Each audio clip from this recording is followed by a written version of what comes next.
Finally, now we get moving. Hey, Vince, how you doing this week, my friend? What is going on, Mad Mac? How are you, my friend? I'm doing. I want to share a conversation I had with my wife this week. I had one of the strangest conversations. I've been married 25 years. Look, I'm only 62 years old, so I'm not that old. I'm sorry. And I'm sitting around the other night. I'm having dinner with the wife, and she says, just out of the blue, "Hey, honey." I'm like, yeah. When you die, who do you want to get what? Oh, what are you asking me that for? I'm sitting there and I'm looking at, and she's a Southern girl, Vince, and she's a sweetheart, and everything she means is really, she means what she says. yeah. And she just says, well, I just want to know because, if something were to happen to you, I want to make sure that, this daughter gets what you want her to get and this son gets what. I said, baby, this is not a conversation I want. I hate those kind of conversations. Do you have to have eyes in the back of your head now? That's what I'm thinking. I'm thinking, she does have a pretty good life insurance policy. She could knock me off and make some money if she wanted to. But I'd be careful. I'd be sleeping with one eye open, man. I told her, I said, you're like your mother. I said, you've already got me in the ground. I'm not even dead yet, and you've already got me in the ground. Wow. Yes. Let's talk about something else that happened this week, Vince. I don't often get pissed, when it comes to wrestling and things that people say. And I don't want this to come across because people may say, oh, you're just taking up for Vince. No. Recently, there was a video that I saw that had Konnan and Disco Inferno, and they were talking about you. And not Konnan, but Disco said something that just set me off. And he said, straightforward, he was just saying, Vince Russo does not understand the wrestling business. Are you sure that was Disco and not Konnan? Maybe it was Konnan, but I swear, I think this is Disco because most of what I heard came out of Disco's mouth. I know Konnan said it, so maybe they both said it. It was unfortunate. Look, like I said, I'm not here to kiss Vince's ass, no. But Disco, you've known Vince much longer than I have known Vince. I've only known Vince, 6 months to a year? How long have you known Disco, Vince? 26 years. All right. So after 26 years, you would think somebody like Disco would actually understand what you meant when you said you're going to quit watching wrestling and doing reviews.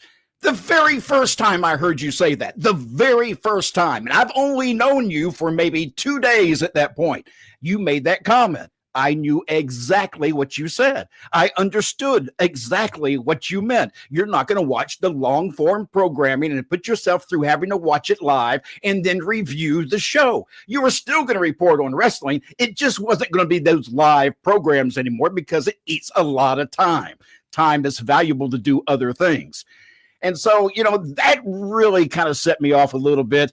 And then it also set me off, Vince, that I don't know, as long as Disco has known you, I would think that he would have known that you see things differently, that when it comes to the business, you're looking through a creative eye and not the dollars and cents part of the business. Right. And creative, the actual product presentation, which you tried to get across, more times than not, when you say things, you're absolutely correct. Right. And I get tired of hearing him put you down for things like that. Like, you don't understand the wrestling business. Maybe he doesn't understand the dollars and he doesn't understand the cents. But there's a lot of other things, really, quite honestly, Vince, that don't make sense in the comments that he says. Well, Mac, let me tell you where that comment came, because that comment, I heard the comment come from Disco. Let me give you, if you really want to get hot, let me give you the backstory. Okay.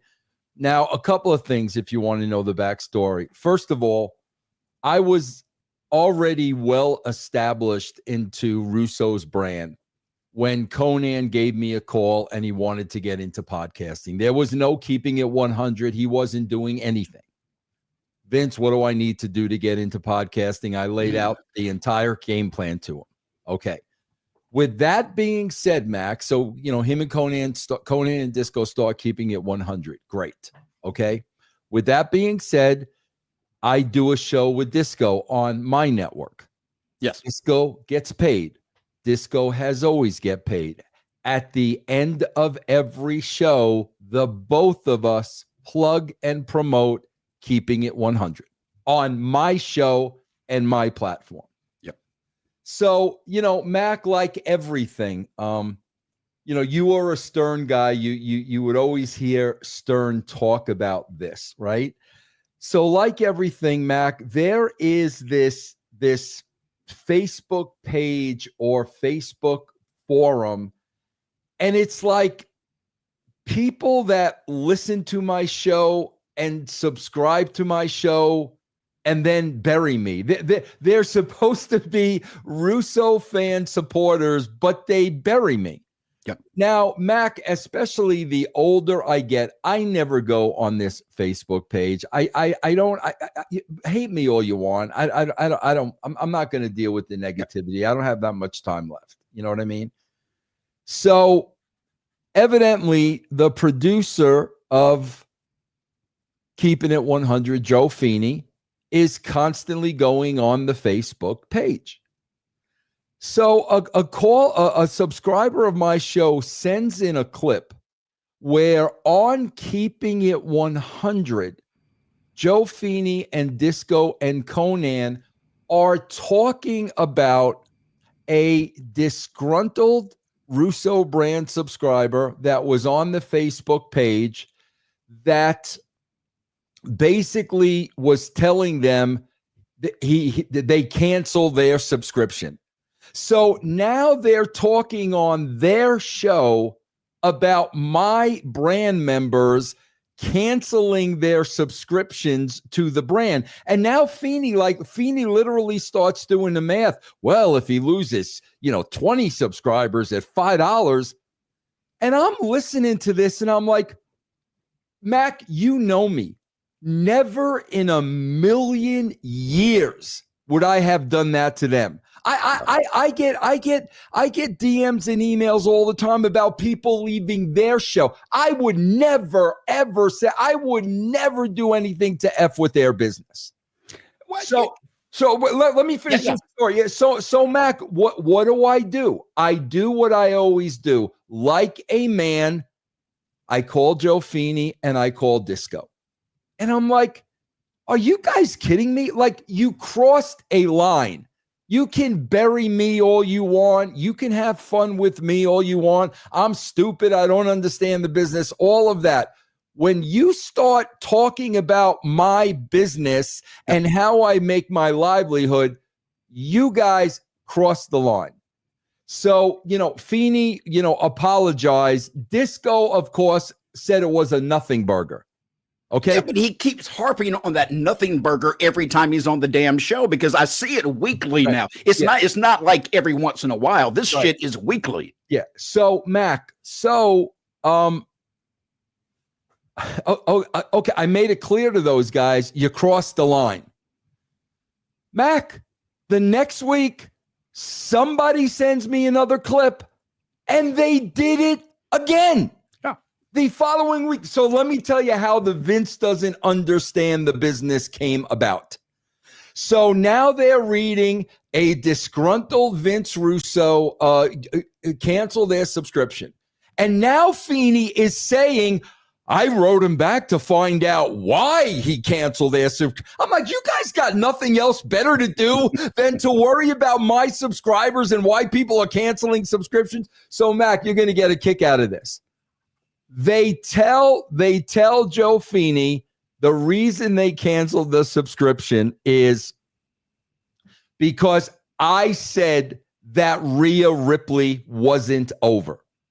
Now, Mac, wait, hear me out, and then I'll let you go. You got to hear the whole story. Okay. So, Mac, immediately, they don't know who this person is, nameless, faceless person, but they assume the person's telling the truth, and immediately out of Konnan's mouth, Russo doesn't understand the business. Mac, meanwhile, I swear to you, there was a clip a couple of days earlier where I was talking about Rhea Ripley, like literally 2 days earlier, and I was talking about she is the most over girl on the roster. The problem is they don't know what to do with her. That was my comment, like literally at the exact same time. So I'm like, I don't remember saying that about, Rhea Ripley. I mean, I may have said it in the past. I said, but that has nothing to do with anything. The fact that you guys are talking on your show about me losing subscribers. So sure enough, Mac, now Disco's doing his research because he has to be right. Mac, they clearly framed it like I just made that comment about Rhea Ripley. They clearly framed that. So now Mac Disco's got to prove that he's right like he's always right. So now he's researching all day long, okay? So Mac, he finds an article from Sportskeeda. Vince Russo says Rhea Ripley isn't over. He starts throwing a parade and celebrating. Mac, the date of that story, August 4th, 2022. 3 freaking years ago. So those guys are taking me saying Rhea Ripley wasn't over 3 years ago and framing it like I just made that comment, which made Konnan says Russo doesn't understand the business. So that's why, Mac, you know what I do? It's like, you know what, bro? I told you the first time, you crossed the line. It wasn't funny. You're screwing around with my business. You did the same exact thing the following week. So he gave me no other choice but to cancel the show. Glenn, I can't have you come on my show. We're trying to promote Keeping It 100. So now I'm going to get them over to Keeping It 100 so they can hear you guys talk about me losing subscribers. And look, here's the part too, Vince, that really drives me nuts when he's talking about the business of wrestling. And folks, I promise we'll get into SmackDown. I just want to address this because it really hit a nerve this past week. But as I mentioned, you look at things through the eye of creative, right? What we see from the product. If the creative doesn't get better in business, if the creative does not get better, despite the current financial success of WWE, the fan base will eventually erode. It will erode. So a short-term money grab by WWE TKO could hurt business in the future. Now, for example, for those who don't understand, if you have a favorite show, let's say, Seinfeld, you use Seinfeld all the time. Here, if you have a favorite show and it's Seinfeld, and every week, every character comes on screen and they get a sing-along and a theme song to come out to, okay? If that happened week after week after week, would you keep watching that show? Because in essence, you're really watching a repeat, a rerun of the same program, except for maybe 10 minutes of changed content. Right. That's the only difference. And that's where I get really crazy when it comes to things when he says you don't understand the business. What you point out actually helps promote the product, the presentation of the product. Right, Mac, what I say at the end of the day is, as a television critic, in my opinion, this is not a good show. And here's why it is not a good show. You bring up a perfect example of Seinfeld. I'm a huge Seinfeld fan, Mac. Mac, there are some episodes I don't like. Yeah. And I point them out. I don't like these episodes. This is why I don't like them. But overall, an unbelievable, amazing show. And that's the thing. I'm simply saying, as a writer and a producer, I don't think this is a good show.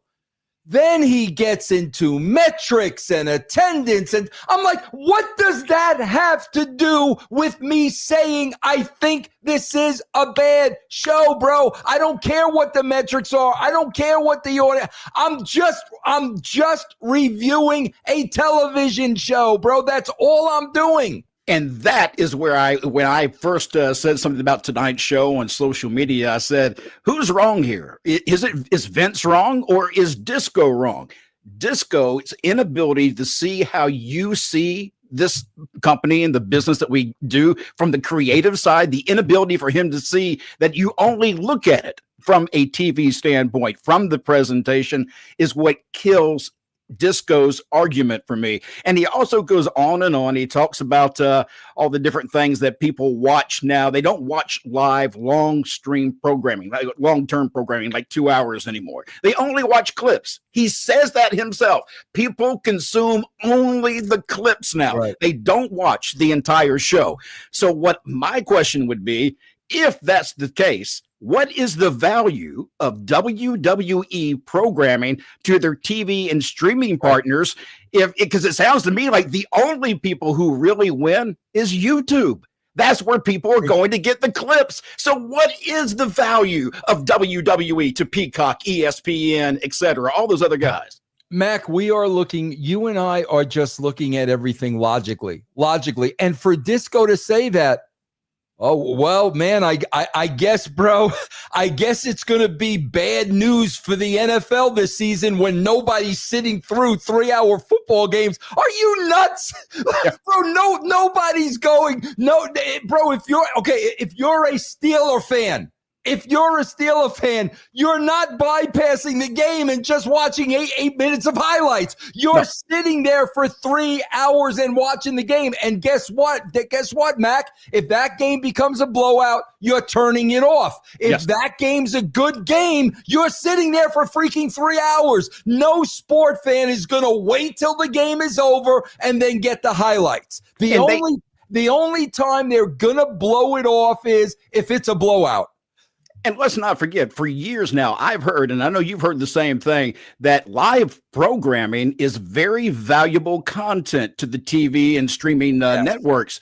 And again, if that's the case and people are just watching clips, again, Disco, where is the value to the TV partners of WWE? Answer that question. Right. And answer one more question for me. Taking out all the business part of it, take all the money out and everything else, and simply look at the product. Is today's product better than it was in the Attitude Era? Be honest and answer that question, because I'd love to know. I'd love for you to tell me that this particular era of wrestling now is as interesting as it was in the Attitude Era. And I can't believe that you'll tell me yes, because you lived during that time. You know better. Anyhow, and to piggyback off of Mac, and I'm gonna segue into tonight's show. Yep. From 10,000 feet, let me tell you exactly what we had here, and this is why these overseas shows suck. This is what you guys had for 2 hours. Here's exactly what you had. They're in Dublin, Ireland. They've got a hot crowd throughout I swear to God, Mac, throughout the 2 hours, this crowd is chanting.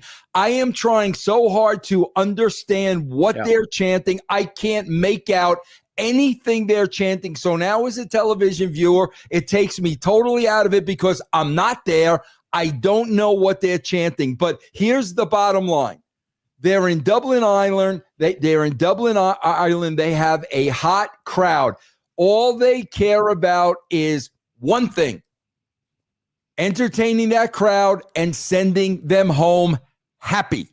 When you look at this entire show, Mac, forget about the upcoming pay-per-views, forget about heat, forget about angles.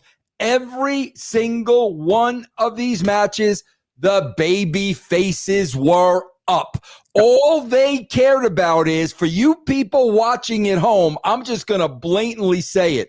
They didn't give a shit about you. No.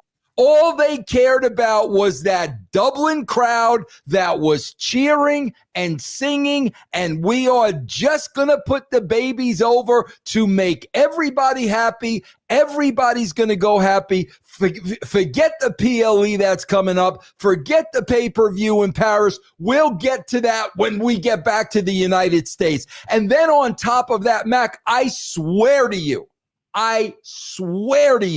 when I used to write promos for talent, Mac, and you know this because you were in the business, the last thing I did was have the talent cut a promo on the town, because that is called cheap heat, guys. For you to know, that is easy heat. If you start cutting a promo on the town, they're going to boo you. If you put the town over, they're going to cheer you. It's the laziest form of a promo. Every single person on this roster, whether it was a babyface or whether it was a heel, again, Mac, they're talking to Dublin. Meanwhile, Mac, I'm watching this show in Colorado. You're watching this show in Atlanta. There's people watching in California, Chicago, New York, Missouri. We don't give a shit about Dublin. We don't give a shit about those people in Dublin, but you leprechaun, you're all drunk here. If you guys don't understand, as a viewer at home, they don't care about you. And that's what this entire show was, Mac, top to bottom. And that's become a problem for WWE because they've done a lot of shows that way where they play to the audience. And in fact, for most of the shows that I can count, probably for the last 6 months, they play to the audience. All the sing-alongs, all the musical intros, all the bring on some more chants where you feel them milking the crowd, trying to get another chant going. All those things have been taking place for a long time. We're getting into a ton of questions too here. So I do want to jump into something because you mentioned talking bad about the town. I did like in the beginning of the night. I did too. Exactly. Yes. Go ahead. Becky Lynch. I thought I am not a fan of Becky Lynch. I've made that clear on the show.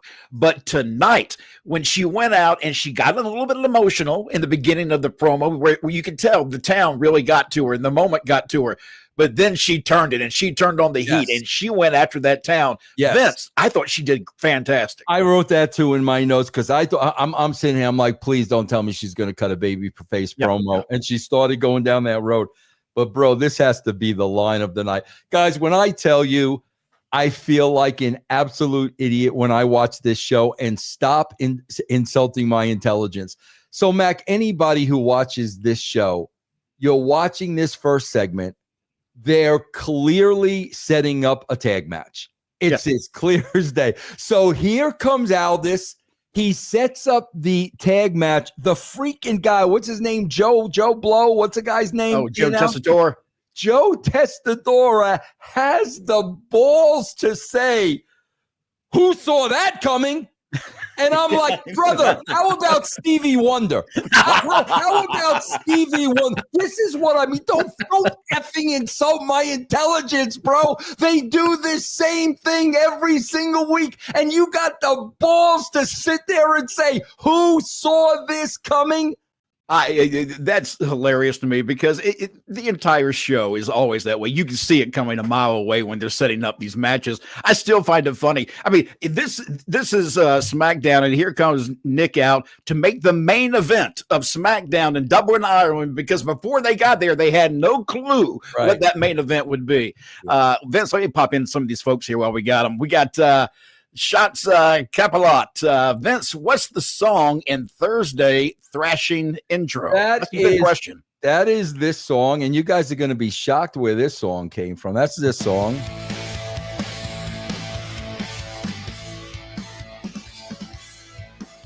Now, that is, believe it or not, Mac, that is Vic Venom's theme, AI generated. Really? And where do you get something like that generated by AI? Where do you go to do that? You just go, you got to know how to do it on the computer, but they send me stuff like that all the time, but that's AI generated. Yeah. That's pretty cool because I've heard that before and I've always wondered, what is that song? That sounds really cool in the background. Yeah. Let's see. Traffic Jam. Hey, good to see you in here. Logan Paul was the star of the night. Give credit. What do you think, Vince? What do you think about? Well, yeah, we can go through this. I'm just trying to look for my Logan Paul notes, but yeah, I mean that was a good promo. And again, though, went really, really, really long. And again, to me, you gotta, Mac, we're old school. You gotta get heat. You gotta get heat. If Cena is hitting him with the attitude adjustment, then why am I turning into the PLA? I just saw it. I just saw it. So no, bro, you gotta get heat. You gotta get heat on the heel. But like I said, they only cared about one thing tonight, and that was that audience in Dublin. That's it. All right, let's see. Shots Capilat. I hope I'm saying that right too. Disco is no Strawman, just idiot or Supermark. Yeah. Let's see. Also, Super Omega with the $7.99. I don't know if that's $7.99. What's A mean, Vince? Do you know what A is in finance? I don't know. No. We're just going to say it's an $8 donation. Elite package for WWE Crown Jewel is $23,000. Hey, and that's in Australian money, I guess is what that's saying, but it's 15,000 US. Hey, Matt, can I share something with you today that somebody sent to me that blew me away? I want to let me I bet I know what you're going to show me. Okay, listen to this. The person said to me, looking at the demo in real stats, how exactly did Triple H come to the conclusion that WWE Universal well off? I mean, sure, you will have outliers, but really you have to be a legit super fan to pay $700 to see an iguana plush toy up close. Listen to this, Mac. These are actual real numbers. And now the ticket prices. Listen to this, Mac, because you and I keep saying it's going to catch up. It's going to catch up. It's going to catch up. The median household income for viewers of all major professional wrestling programs, including WWE, is lower than the U.S. national median household income of $74,580. Specifically, the median household income for WWE SmackDown viewers is $47,900, while for Raw, the median household viewer the income is $54,300, according to data reflecting live and same-day viewership from January to November. One source indicates that 33.4% of WWE's U.S. audience lives in households earning $30,000 or less. Max, wow. Who's buying these tickets? I've been saying that the price of these tickets are outpricing the average fan in wrestling, that you're only making yourself now into a niche audience that can afford the pricing, like Super Omega, when he was saying a minute ago, and pull that back up, talking about the crown jewel price being $15,000 US. If you want to go there, I saw something for what's the new show where Brock Lesnar is supposed to be showing up with John? WrestlePalooza. Yeah, WrestlePalooza. I saw where some of the pricing for that was actually, I want to say it was around 10 grand or something like that to get a seat. Are you kidding me? What family do you know, Vince? Honestly, and those of you watching, what families do you know that can afford thousands of dollars per ticket to take their family to go see WrestleMania, WrestlePalooza, Kiss Our Ass, whatever the program may be? It's absolutely incredible that they're asking for that kind of money. Yeah, I don't know who's buying these tickets, man. If that is the medium income for the households of the average wrestling viewer, I don't know who's buying those tickets. And I know that wrestling fans have money because I've seen them at the conventions I go to. I mean, they will spend tons of money for autographs, pictures, and everything else. But there is a limit to what they can spend. And I've seen many of them come through those conventions and they're having to make a choice of what do I spend my money on, because everything is so freaking expensive that they have to choose. And if they're going to start choosing what they're going to do with their money, and they see a $7,000 ticket to go watch WWE or to go watch the latest superhero movie at the theater, which one's cheaper and which one's more likely going to get filled? It's probably going to be the movie theater eventually, because people can't afford that kind of money. They just can't. And if they are, I don't know who they are because I've not met them. Yeah. Let's see. What else do we want to talk about here? We do get I do want to say this though. Like I said, Mac, I got in my notes here about putting Becky over in that opening segment because I thought for sure she was going to go down the babyface road. But bro, what is going on with her ring attire and her look?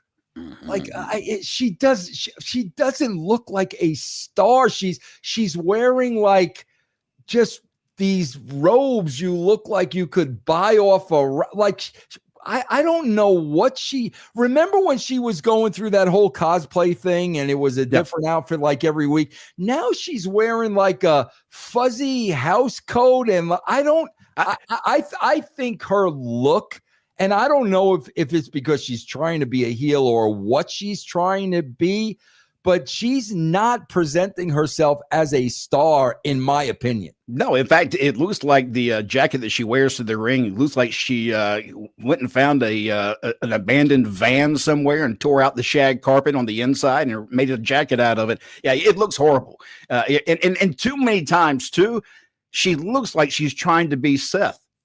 You know what I mean? Her husband. There are times when she dresses kind of like that's where she's trying to go. And she can't pull it off the same way. I don't even like the way he does it, honestly. Steven in here saying, Vince, it sucks that you're leaving podcasting in 24 weeks. What did you say at the top of the show? Mac, what did you say at the top of the show, Mac? All right, let's see. Walrads, be careful at 2 p.m. today. K100 Joe posted on Hugh. See what I mean with comments that they offer more content than the brand. See what Let's I mean? sign up to the brand to support. So now my friends are going to compete with me for a subscribe. You see what I'm talking about, Mac? I don't have it. I don't hate anybody. I really don't. I don't dislike anybody. In fact, Konnan was. I just reran a video interview I had with Konnan on one of my other shows. And straight up nice guy. I've never a problem with them. But when they start saying things about you, the only reason I get pissed off is because I know it's not true. And it's like, come on, guys, y'all know better than that. I've known these guys for 26 years. You think I would do something like this? I mean, come on, guys. Like, seriously, man.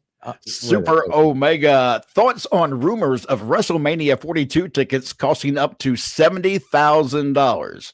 WWE, I don't have that kind of money. Mac, I got to tell you something. I saw that, and I'm just assuming it's not true. Like, that cannot be true. But after everything you've seen so far from TKO, would it surprise you?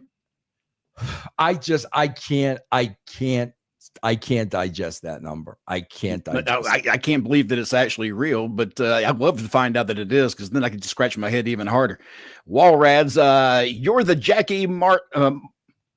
Jackie the Joke Man, Martling. Wrestling. Once you left, so did the heart and soul of the show. You're my guy, with love from Brooklyn. What's your favorite Wings album? Mine is Ram. Wow, Walrats, it's so funny that you said that, because first of all, I'm a huge Jackie fan, and I formed a little bit of a friendship with Jackie Martling over the years, which is pretty cool. I was just listening to Wings Over America in my car today. My favorite Wings album would be The Speed of Sound. That's my favorite Wings album. All right, let's see. We have Traffic Jam actually saying the crowd sounds like a high school choir recital. As a viewer at home, and I know we were talking about this a while ago, they play to the crowd. WWE, they present the show for the crowd that's there. But as the viewer at home, do you get tired of hearing the same old chants, the same old shit week after week? Absolutely, Mac. And like I said, I was actually trying to figure out what they were trying to say. I didn't have a clue what they were chanting. They were saying wanker at one time for a long time, and I didn't know that's what they were saying. But you just never know. Hannibal Miles with $10. Dom Mysterio should be ashamed that Logan Paul can control a crowd and get more real heat than he can. I don't know why the guys backstage think that the Dom boos are real heat. Crowd loves to hear themselves chant. Yeah. That's part of what they pay money for now. And Hannibal, I want to point one thing out. Everybody went in the ring, from Cena to Logan Paul to Becky Lynch to everybody, Nia Jax, everybody that had a microphone, and went directly to Dublin. And like I said, I'm in Colorado, bro. It means nothing to me that you're cutting a promo on somebody like Dublin. One guy. And guys, this can show you how it can be done and who the real pros are. One guy looked in the hard camera, cut the promo straight away, never mentioned Dublin or Ireland once, and he is a heel, and that was Drew McIntyre. So when I tell you Drew McIntyre is one of my favorites, that's why. Drew did not have to go out there and use Dublin and leprechauns and drunks to get over with his promo. And I think Drew purposely didn't go there because everybody else was going there. That's why I love Drew McIntyre. I also loved the point of the night where Aleister Black had come out and he had a match that was planned with R-Truth. And R-Truth by video said, hey, my bad. I'm not going to be there because I went to Dublin, Georgia, instead of Dublin, Ireland. Now, I want to point out, for those of you who don't know if Dublin, Georgia is a real town, I'm going to own up to something. I'm broadcasting from Dublin, Georgia. That's actually the name of the town I'm from. So I'm actually here where R-Truth is, running around town somewhere lost right now. I just find it fascinating that it literally took 4 weeks for R-Truth to go back to the stumbling, bumbling idiot. Remember, he cut his hair. He was we're right back to, I'm in Dublin, Georgia. Oh, okay. Right. He still has those moments, though, where he snaps a little bit, and I kind of like that, where he keeps that comedic part of it, but when he needs to, he snaps into that R killings, and he kind of lets them know, don't screw with me. You forget who I am. That's what he keeps saying. I think you forget who I am. Let's see. We also have Bella in here saying, I haven't watched SmackDown for 1 year. I'd rather listen to the both of you. You guys are great. Thank you again. Hey, Bella, we appreciate that. Let's see what else we got here. Shots. Any chance you can put that song on your channel? I guess he's talking about your theme song. Yeah, Shots. I guess I can. Maybe I could put it up on our YouTube channel. Maybe I'll do that. I'll put it up on our YouTube channel. We did get Carmelo and Fraxium on SmackDown tonight. Fraxium tries to warn Carmelo about the Miz, who also shows up on screen. And then it's Carmelo and Miz, Mello Don't Miz versus the Motor City Machine Guns. I'm going to ask you one question here. Okay, Mac just spoke about 6 people: Carmelo Hayes, the Miz, Faxion, and Motor City Machine Guns. We just spoke about 6 people on the roster. Yep. Is there anybody out there that cares about one of these 6 people? Anybody? Does anybody care about one of these 6 people? Guys, I got to tell you, man, when I was writing the Attitude Era, if you didn't care about one person on the roster, I was not doing my job. We got 6 people right here, and there is no reason in the world to care for any one of them. No, and this has been the problem with the tag division for months and months now in WWE. Let's see. Mool Boy. My eyes are not that great tonight, I guess. Aqua or Ana? Is that how you say that? No, Aquariana Ninja. Aquariana Ninja, I think. Yeah, okay. Yeah. For $2, it took us that long just to figure out your name. Hey, Vince, how was your fasting period? Mac, I got to tell you, every Wednesday night, I stop eating at 6 o'clock at night, and I fast for 36 hours every week. Why? It's tough. It's tough. Now, why do you do it? Is it something you just choose? It's what works for you? It's supposed to be really, really, really good to clean out your system and reinvigorate everything. And, and 36 hours is the time you're supposed to do it, but it's tough. But I've done it 2 weeks in a row now. I haven't cheated. Now, you can't eat anything in those 36 hours? You could have like coffee with stevia. You can only use stevia and broth. That's it. God almighty. Stevia is nasty. I had to have that for a period of time. I finally just said, screw it. I'll just drink my coffee black. That's what I do now. I love coffee, bro, but if it's not flavored, I can't drink straight black coffee, man. I can't. Hey, I'll tell you a good one to get the Cinnabon coffee that they sell in the stores. That's a good coffee, actually. You don't need much sugar with it. It's fine just as it comes out. Yeah. Let's see. We have now, when you say just as it comes out, are you talking about the tail end just as it comes out? Yes, it comes out the coffee machine. Okay. Oh, okay. All right. Okay. Because I don't know about you. You're talking about cleanse. Yeah, I get it. If we want to talk about something more interesting than this show, Mac, I don't know about you, bro. Coffee goes right through me. Oh God, yeah. I've tried to tell my wife that for a long time. She hates coffee, and I keep trying to tell her. And she has, she can't always go when she wants to go, and I always tell her, baby, just have a cup of coffee, man. It's like clockwork. Boom, have a cup of coffee. 30 minutes later, you're good. If I ever get constipated, and talking about constipation is much more interesting than this show. You talking about disco again? No. But when I get constipated, Mac, I'll just down coffee, man. Just drink coffee. It works. Absolutely does. Yes. Let's see what else. We got a lot of people. I need to make sure we get everybody in here, because I do not want to leave anybody out. Rumors have it you're totally done in January. Please don't go. This is I think he's messing with us. Yeah, I think he is too. I think so too. Yeah. Jeremy 23, love your show each week. The ESPN deal. Do you guys feel ESPN in a year will regret it like Fox regarding SmackDown? God bless. Vince? Jeremy, if we're going to be totally honest, we don't know what these partners are looking for. We don't know that. Mac, here's what I can tell you. This is what I can tell you. USA Network, when they had Raw, they hired me without the knowledge of the WWE to be a consultant. So I would write them a report every single week and let them know here's the problem, because they're dealing with like Pritchard and freaking Heyman and Vince McMahon, and they're getting circles worked around them. So they're coming to me saying, Vince, why didn't this work? What do they need to do?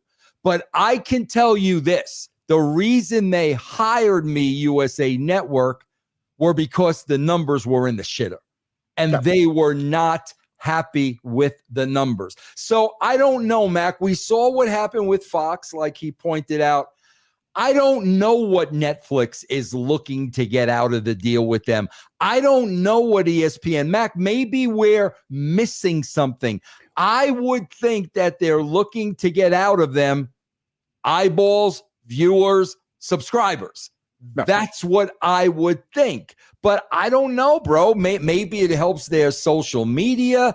It's hard to really know what ESPN wants to get out of the relationship. Yeah, I agree with that. I think that's probably one of the most confusing things about ratings in television right now is the way the streaming platforms work and everything else. I don't really know how they come to what's good for them, but just from previous experience of working in radio and TV, ratings are important. And if people aren't watching, you don't get ratings. So I'm lost. And if they're going to YouTube to watch the product, how does that help the TV station itself or the network? Right. I'm lost. Somebody needs to explain that to me, because at this point right now, I can't tell you. I'm completely lost when it comes to that. Yep. Let's see. Anything else about the show you want to talk about tonight? We got several things we still haven't talked about. I do want to mention that you asked about the girl with the pocketbook last week that showed up on the show. We didn't know who she was. Yeah. I'm going to give her a new name. We're going to call her Victoria's Secret, since she's coming out in all that lingerie, and she's Julia's assistant. So we'll call her Victoria's Secret. But she gets into it with Me Chin backstage, and that was a nothing burger for me. John Cena, though, he does come out. He does get interrupted by Logan Paul. And I thought it was a great back and forth from both of them. And I thought Logan Paul did a great thing. He keeps driving home that he can do this better than most people who are full-time in WWE right now, and he's only part-time. Go ahead. Something real confusing, though, because they kind of teased us a little bit and they didn't pay it off.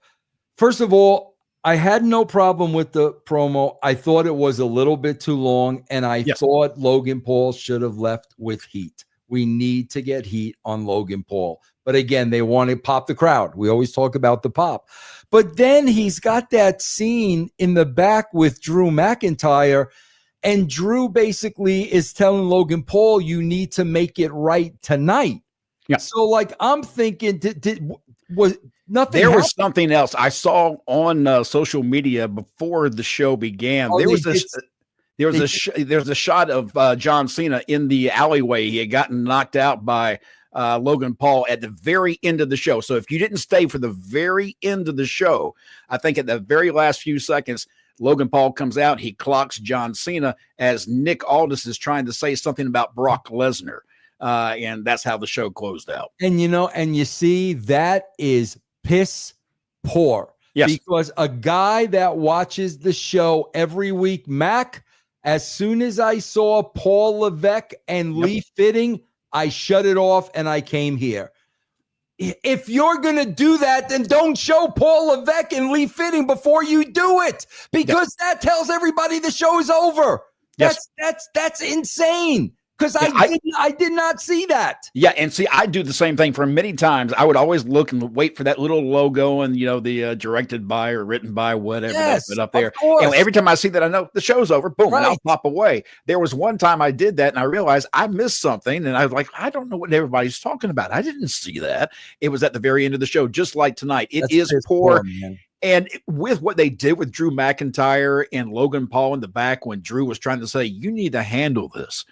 Man, they could have really done something, a thread through the entire show with that. Absolutely. And that was a missed opportunity. And again, it got lost at the very end of the night. Here was another thing I didn't understand as I'm looking through this. They couldn't provide a medical update on Cody? I had that written down. I was kind of leaving it out since we were trying to cut time. Can you imagine professional sports organization saying we can't provide an update on this player's injury? Yeah, we have no idea how this guy is doing. We pay him millions of dollars, but we don't know, how he is. What is that? Like, what is that? I don't know. That's just they don't know what to do with the story. Mike saying, what was your favorite video game back in the day? Did you play a lot of video games, Vince? Prior to my first son being born, Mac, the first Nintendo system came out, the first one, where you cost $99. And the only video game I've ever beaten in my life was on that system, and it was called Rygar. So Rygar is my favorite video game, and once my kids were born, there was no time for video games. Yeah, the only thing I recall was Pong. Oh, yeah, I remember. Oh, absolutely, I do. Yeah. That's the very first one. Actually, back in those days, before you had the computers and all these things that they got now, you had to actually take a little plastic piece. It's a clear piece of plastic with the court that is kind of embedded on it, and you laid it against your screen and watch the black ball go back and forth. That was some crazy stuff. Let's see. Jeremy saying, I know where Dublin is. I grew up in Athens. He's about Athens, Georgia. Yeah, man. It's I live out in the cow town. It's nice and quiet out here. Nice. And it's not a cow town for those who live in Dublin. It's a great place. I gotta say that or get in trouble. Dougie Fresh, who do you think Cena's last opponent will be? I'm calling it to be The Rock. Who do you think, Mac? I really thought it was going to be Logan Paul. I thought that would have been the natural person for him to kind of hand the ball to. But Vince, I've heard now that his last date is definitely going to be in December. It's going to be a Saturday night's main event in Boston, which happens to be the hometown for John Cena. Old school says that John should go out with his, on his back looking at the lights. That's old school. But it sounds to me with the setup right now, Saturday night's main event being his hometown, it's going to be a feel-good moment, and John Cena will win his last match. What do you think? Yeah, I mean, that's what it sounds like to me, man.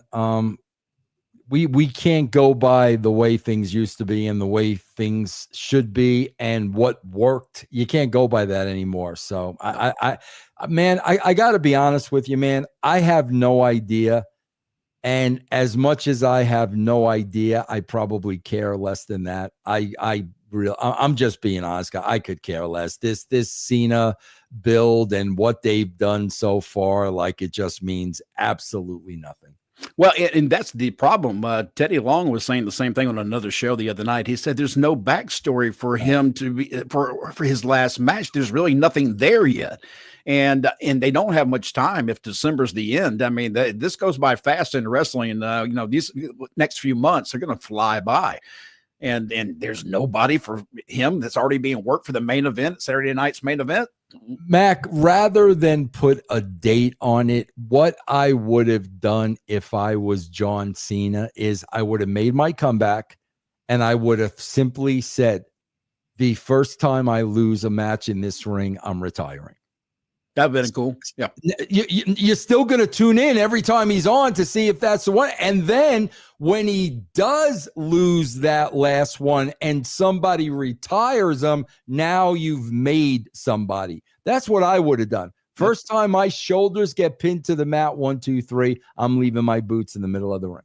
I think that's very cool. That's actually a very good idea. And again, it's creative ideas like that we bring up on the show that you catch so much hell for. And they say, oh, he doesn't understand the business. Yeah. He understands the creative. He understands that. And I promise you, I'd love to see somebody fight him on a creative thing, because many times, more times than not, Vince is always right. Let's see. Shot saying, hey, I know it's asking a lot, but can you post that song tonight or tomorrow? My apologies. It just sounds great. God, I don't even know how to do that. Shot. I don't even know how to. I don't know how to post the audio. I know how to post a video. I don't know how to. I'll figure it out. I'll try to do it over the weekend. Yeah, you need to get it to go through the microphone too somehow, so you can hear it better than having to listen through the speakers. I did notice that, but that's part of what makes it sound good. Dougie Fresh, Russo versus Bill Apter karaoke challenge. I'd love that. That'd be awesome. Yeah, he's a big karaoke guy. I know that because I've seen him do it live. Young Reckless should make wrestlers with signature matches. The show is boring. Wyatt 6 with Buried Alive match, Alistair with casket match, and Priest with last ride match. I agreed with you, Young Reckless, because every time you have a gimmick match, it's like really a spectacle. And a spectacle is going to draw more interest and more eyes than just a straight up match. That's why we used to have so many gimmick matches. You don't see anything like that anymore, man. No, you really don't. Not that often. If you do, it's even on PLE, but I don't think they try that hard on PLEs to even do that much anymore. Yeah. Stephen, you may be one of the last ones in here tonight because we're running out of time. I said, I'm glad you're not leaving. BroDown for life. I think he got it after three donations. I think he finally got it. And look, we got to get Rowan in here because he is popping in. Rowan Curtis off Vermont Avenue.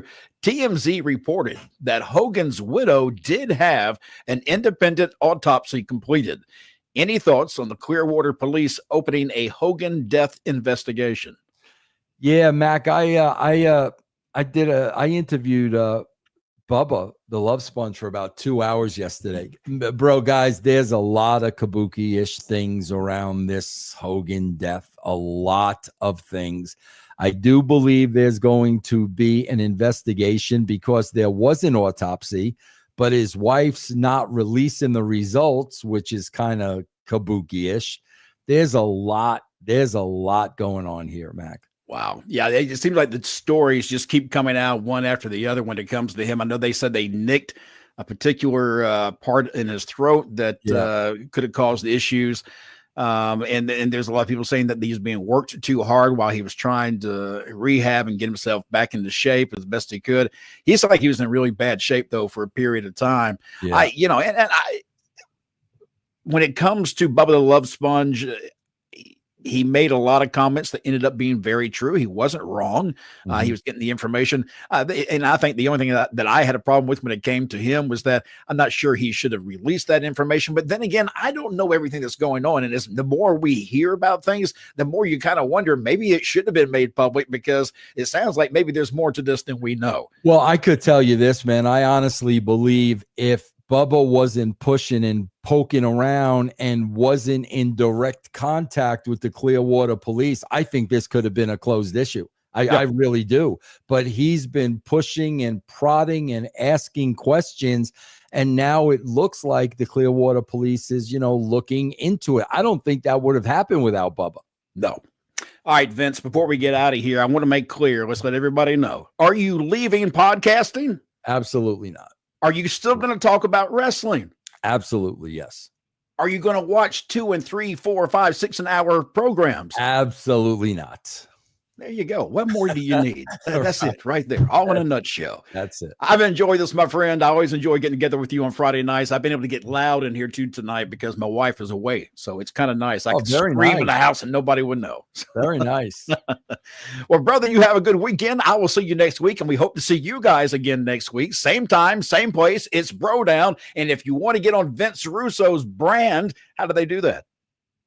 Guys, free week, man. You could try us out. And if you try us out, you can subscribe. Just go to patreon.com/Russo TWC. Get a free week of the brand. You're not going out of business? I don't think so. Still operating, huh? 10 years, Mac. I think it's going to take a little bit more than people that. still like the show, huh? Yes. It's amazing for somebody who doesn't know shit about the damn business. Yeah, exactly. Vince, I enjoyed it. Hey, guys, stop by, see other shows on Sportskeeda that we do. I do a show with Bill Apter and Teddy Long, the Wrestling Time Machine. We do that once a week. And I also do a show with Teddy Long called Road Trip After Hours. And I've also got a TV show this we start filming this next weekend called Road Trip as well. So there's a lot of things going on. I'm having a blast. Stop by and subscribe at Road Trip After Hours on YouTube. I'd certainly appreciate that. All right, we're out of here. Anything you want to say, Vince, before I say No, I was just curious, real quick, the way you phrased that. Do you start taping that this weekend or next weekend? I'd start taping it this week. As of Wednesday would be the first day, and then I'll be in Atlanta because I'm going there for Dragon Con, which is some big comic convention up there. Nice. So I'll be doing one of the shows for that as well. So great. Yeah, because I look forward to watching that. Yeah, I will. I promise. I'll show it to you as soon as it gets out there. All right, guys, we'll see you again, same time, same place next week for more BroDown.